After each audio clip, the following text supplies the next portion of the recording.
Interestingly enough, I came into the educational industry by happenstance. I graduated college with my degree in architectural engineering, fully expecting to practice engineering and to practice architecture.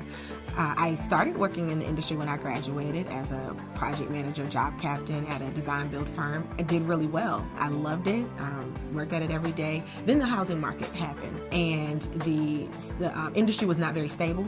So I decided to take a little time away from that until the industry could stabilize itself, and so I went into teaching. But the plan was not to remain in education. I came into education, began teaching, saw and loved the children, and the impact that I was making was huge, and I stayed. I had the opportunity to design buildings and to see them built, but that still just did not compare to seeing the light in a child's eyes when they decided, you know what, I can do engineering. I love this. And to see them go after that just brought a joy that I could never have imagined.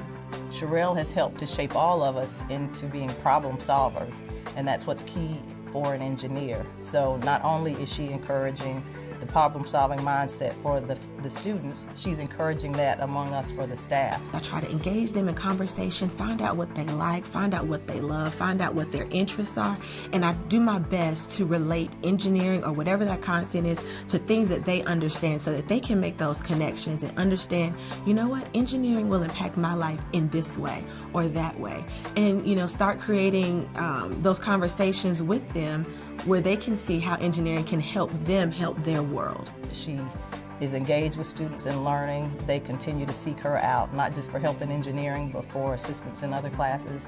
And so she's just really inspiring when it comes to what she's doing for the students and the staff at our early college.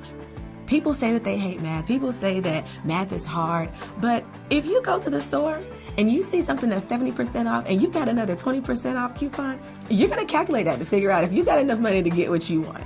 So math is in everything, and people do math all the time. And I really try, even with the harder math, calculus and differential equations, I try to really show my students at least one example of how they do this already. Because a lot of these concepts seem foreign, but they're things that we do all the time. Sharrell's experience helps students in a broader way, in a richer way, understand the application of the concept. It's not just learning the engineering design aspect, but it's really knowing how to apply what you're learning in very real world problems. If you go into engineering, you could then take that and go into law. You can take that and go into medical. You can take it and go into education, as I have done. But education degree doesn't allow you to be an engineer. A medical degree doesn't necessarily allow you to be an engineer. So it really gives them a platform to really launch into anything they desire.